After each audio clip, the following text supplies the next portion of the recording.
Meditation is a universal spiritual wisdom. We find it in all the great religious traditions, and of course it belongs within the Christian tradition as well. We call it contemplation, we call it the prayer of the heart. In the way most of us were introduced to prayer, we were introduced to mental prayer or devotional prayer, or perhaps the prayer of the sacraments, the Mass, and so on. And these are all very valid and helpful ways of prayer. But there's another dimension of prayer which we call the prayer of the heart. In these other forms of prayer, where we're using words and thoughts or imagination or rituals, we are still, to some degree, still at the level of the mind. But in meditation, we move from the mind to the heart by letting go of thoughts. This tradition in Christianity goes back, I think, to the teaching of Jesus himself on prayer. He tells us, when you pray, go into your inner room, close the door, and pray to your Father who is in that secret place. So he stresses the importance of interiority, the heart. And then he tells us, when you pray, do not go babbling on like the heathen, who think the more they say, the more likely they are to be heard, because God knows your needs before you ask. So here he's telling us that we don't need to speak all the time. We don't need to use too many words. We can trust that God knows us and our needs are held in God's love. So here we can see a teaching on silence and on the value of silence. Then he tells us, do not worry. Lay aside your anxieties, your worries, he says. Look at the birds of the air, the lilies of the field, and contemplate the beauty of nature rather than just be constantly worrying about what we don't have. And I think here this is a challenging teaching on prayer, because he's asking us to lay aside the very things that our minds are usually preoccupied with. That's our thoughts of the past, our thoughts of the future, our anxieties, our fears, or our desires. But again, the teaching is very clear. Then he tells us, be mindful. Set your mind on God's kingdom before everything else, and everything else will come to you as well. Mindfulness means attention, paying attention, that specific attention of the heart, which really is the essence of all prayer. And finally, in this passage in the Sermon on the Mount, he tells us to live in the present moment. Don't worry about tomorrow. Don't be living in tomorrow. Live now. And if you put all of these elements of Jesus' teaching on prayer together, you have a teaching on contemplation. And I think it's very clear. Jesus is a teacher of contemplation. When he speaks about prayer, he doesn't speak about rules and regulations or complex methods of prayer. He gives us these essential principles. They point to interiority, to silence, to freedom from worry, to a calm mind, to attention, and to being in the present moment, to contemplation. So Christian meditation is grounded, is rooted in the teaching of Jesus himself on prayer. Now we have a long tradition after the Gospel in which the great teachers of prayer in our mystical tradition have explored how we can put this teaching into practice. And the first ones to do this in a very clear and simple way were the Desert Fathers and Mothers, the early Christian monks from the 4th century. And they recommended a very simple method of meditation. They called it pure prayer.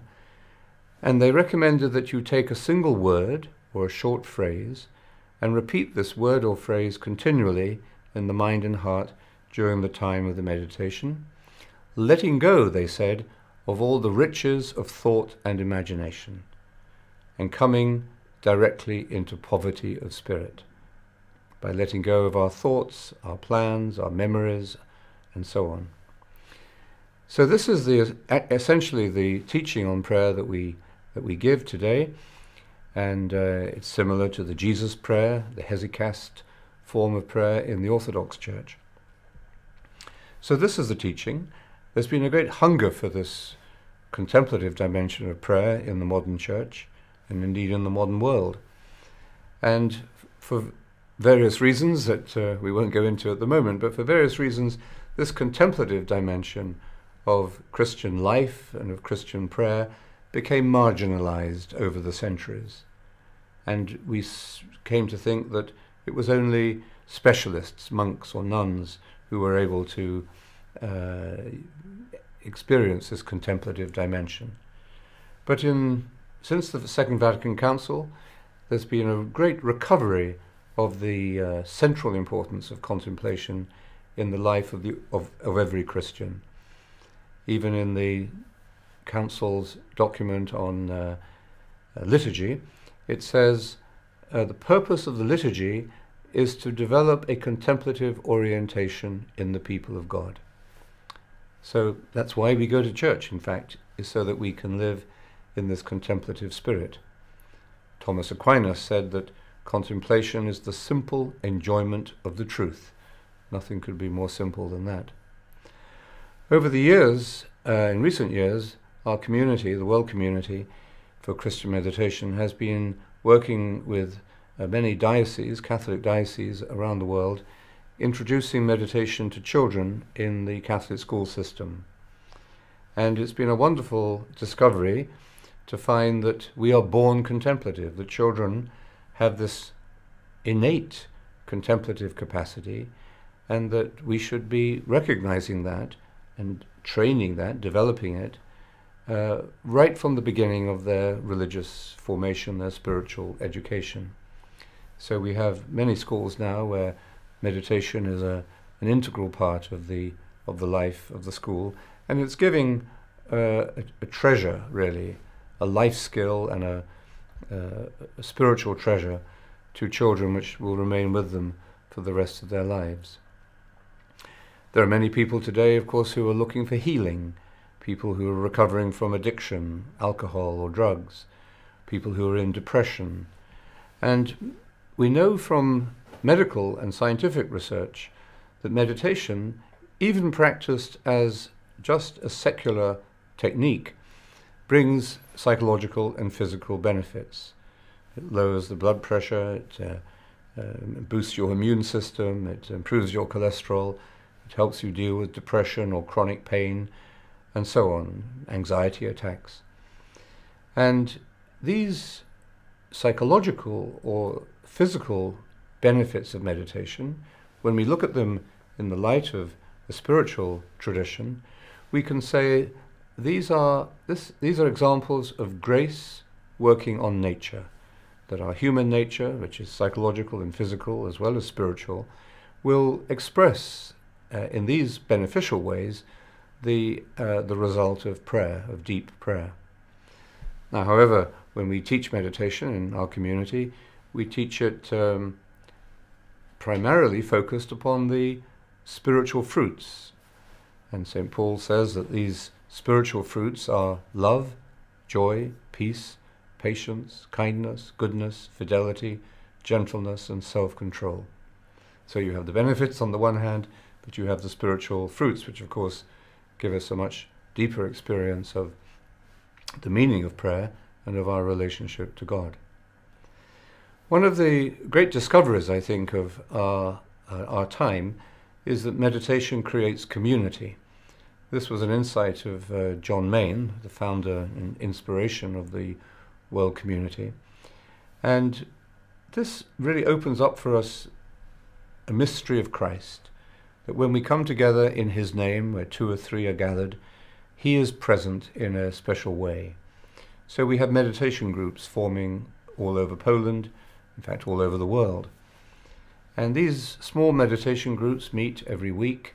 They meet in churches, in people's homes, in schools, in places of work, in hospitals, universities, which meets quietly to share the teaching, to maybe listen to a talk or read something from the contemplative tradition, and then, most important, to meditate together for about 20 or 30 minutes together in silence.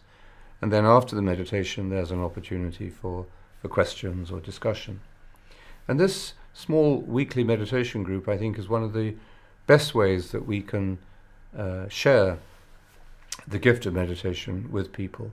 And it's a very wonderful way of renewing the contemplative life of the church from the grassroots.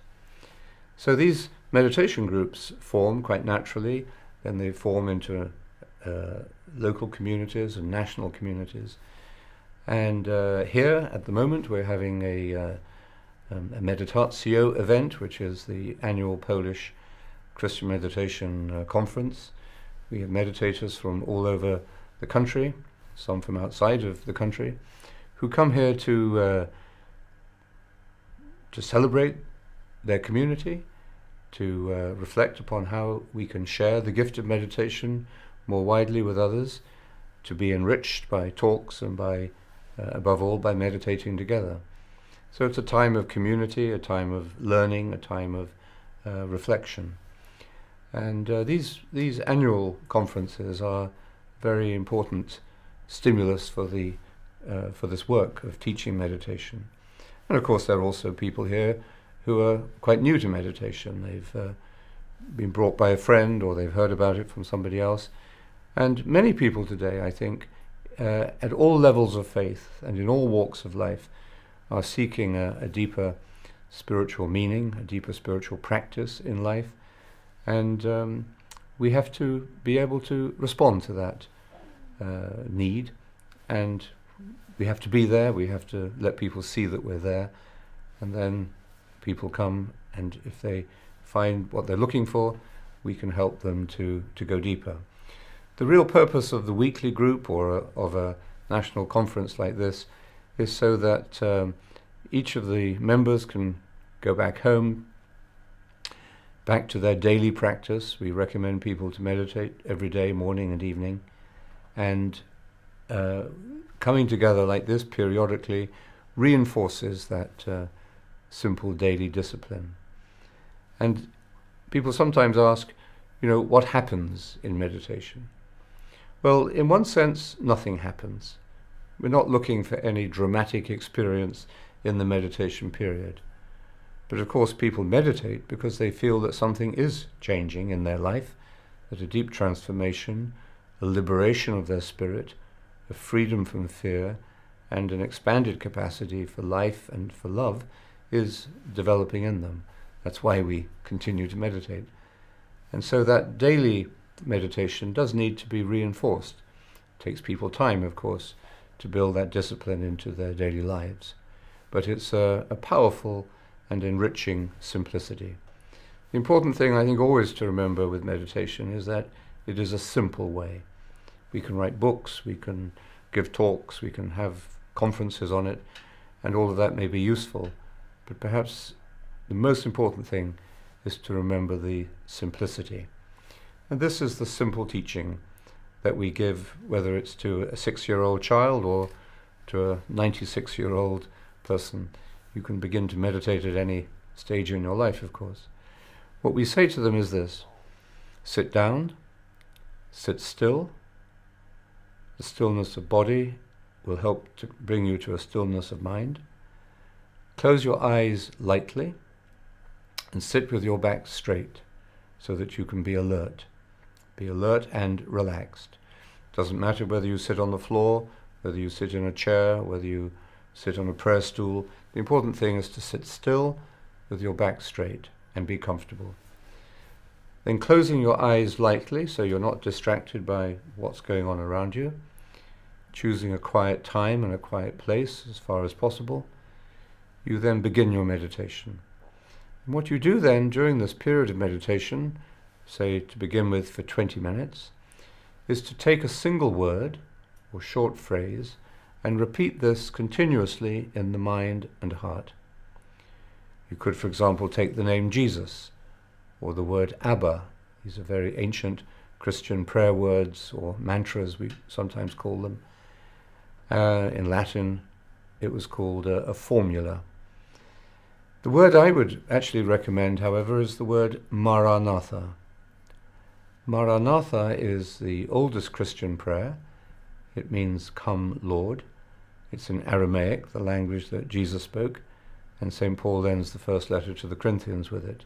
So it's a very sacred word in the Christian tradition, and the sound of the word and the length of the word also make it a very suitable prayer word for your meditation. So then you begin to recite or repeat your word silently in your mind, in your heart, and listen to the word as you say it. Articulate the word clearly in your mind, listen to it as you say it, and say it gently, without force. Say it attentively, give it your wholehearted attention. Say it faithfully. In other words, when you get distracted, which we all do, when you get distracted, simply come back to the word and start saying it again. And above all, say it simply, without analyzing what you're doing or expecting anything to happen. And if you can bring that approach to the meditation, you'll find it's a wonderful and enriching prayer of the heart. It doesn't replace other forms of prayer. In fact, it enhances them and enriches them. In my own life as a monk, I found that my reading of scripture, my divine office, my celebration of the Mass, all of these other forms of prayer have been deeply enriched by this contemplative dimension. I think of prayer as a big wheel, and the different spokes of the wheel are like the different forms of prayer. They're all valid, they're all good. You have devotional prayer, the rosary, you have the Mass, you have scripture, you have charismatic prayer, you have Ignatian forms of prayer. And all of these forms and schools of prayer, schools of spirituality, they should never be in conflict with each other. They express different aspects of our journey and relationship to God. But all of these spokes of the wheel converge and meet in the hub of the wheel. And that's where we really understand what meditation means. Because at the hub of the wheel there is simplicity, and there is, in the Christian understanding, the prayer of Christ himself. That in our heart, Christ is praying, and we enter into his prayer. This is why St. Paul says, we do not know how to pray, but the Spirit prays within us. So that's our theology. That's the simple, basic theology of the indwelling Christ and Christ dwelling in us, and that as we leave self behind, we leave even our own prayer behind and enter into a full and life-giving union with him.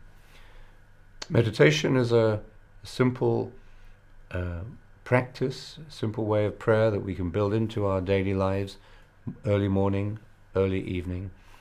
But it has a remarkable transformative effect on every aspect of our life, and reveals to us really that our life is a journey to God.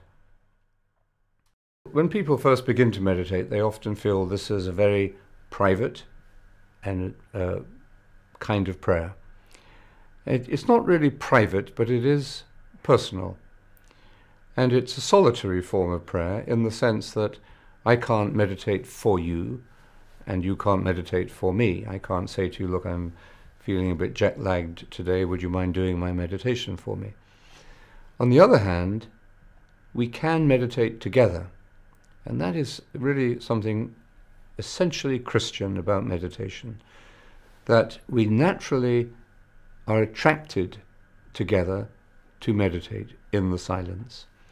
And that seems to me to be the power of the Spirit, the mystery of Christ building himself up at this deep level of prayer. Now, what do we find then when we come together, sharing our solitude in that sense? We find community. We find that we're able to relate to people at deeper levels. Usually when we meet people, we are a little suspicious of them. We don't know whether we like them. We don't know what their opinions are. We test them out. Sometimes we have our defenses so strong that we never let them down. But in meditation, I think we move beyond those sort of defenses and that sort of fear of the other person, and we find that we can be with them in a trusting, in a tolerant, and in a loving way. So community is a very real part of the Christian life, and it's a very real fruit of our meditation. Now, within a community, as community grows and as it develops, there are many different jobs to do, many different ways of service. Some people talk a lot, like me. Some people, write. Some people publish the books. Some people sell the books. Some people organize events, retreats. Some people send out the newsletter. Some people run the website. Some people teach others. We're a community in which really every kind of work is equally valid, equally sacred. Some people may be more in the limelight than others, but really we are all equal. In a Christian community, there is only one teacher, and the one teacher is Christ. And that's what brings a Christian community together, in equality, in friendship, and in love, to share their gifts. And then, this is a very important aspect, really, of a community. We are sharing the fruits of meditation, the gifts of meditation, with others. Many people who find themselves supported in a meditation community and supported by their daily practice find that they have a work to do in the world. Maybe working with the poor, maybe working for justice, maybe working for the environment. It may be raising a family with a special kind of love and dedication, working with handicapped people. In all of these different ways, I think we express, as a community, through our individuality, we express the love of Christ at work in the world. So we can't all do everything, but together we can do everything. And I think meditation helps us to recognize the specific work of service and of value that we are able to do for the world.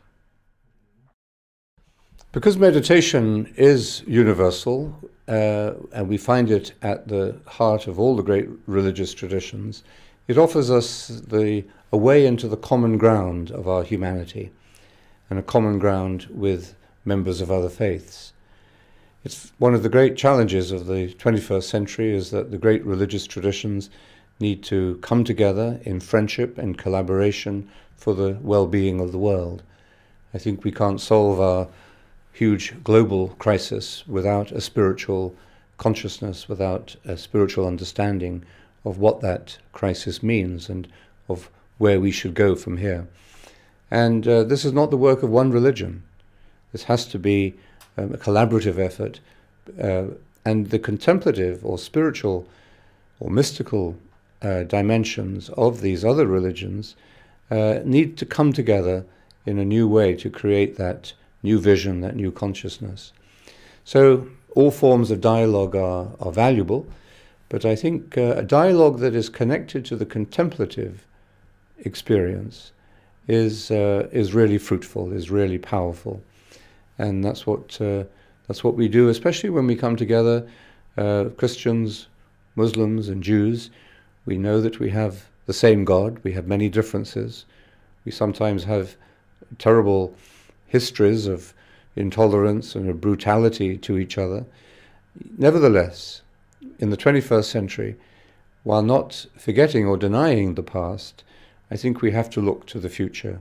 We have to look towards a world in which religions are able to respect their differences, even celebrate their differences, but transcend their divisions.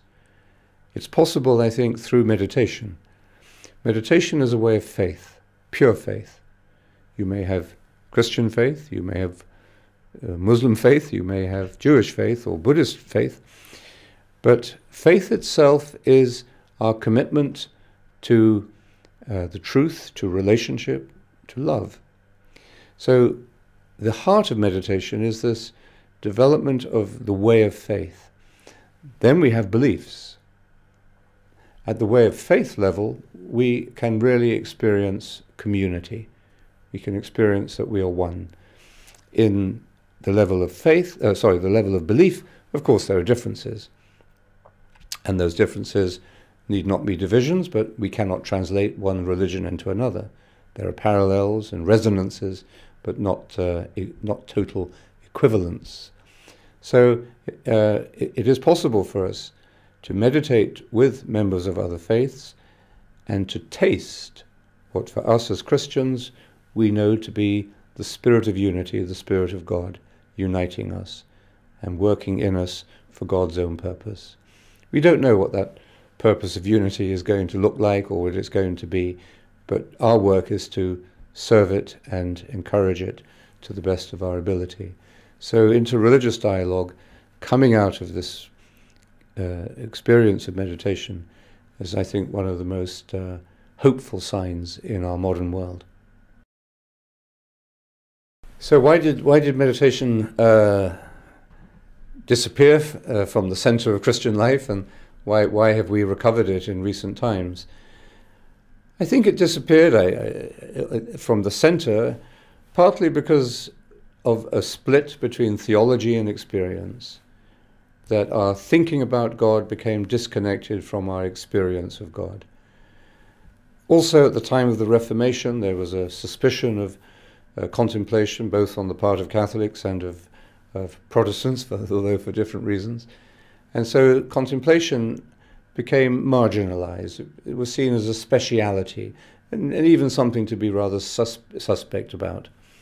I've met Catholic priests who said that they were told in the seminary that they shouldn't even consider exploring the contemplative prayer.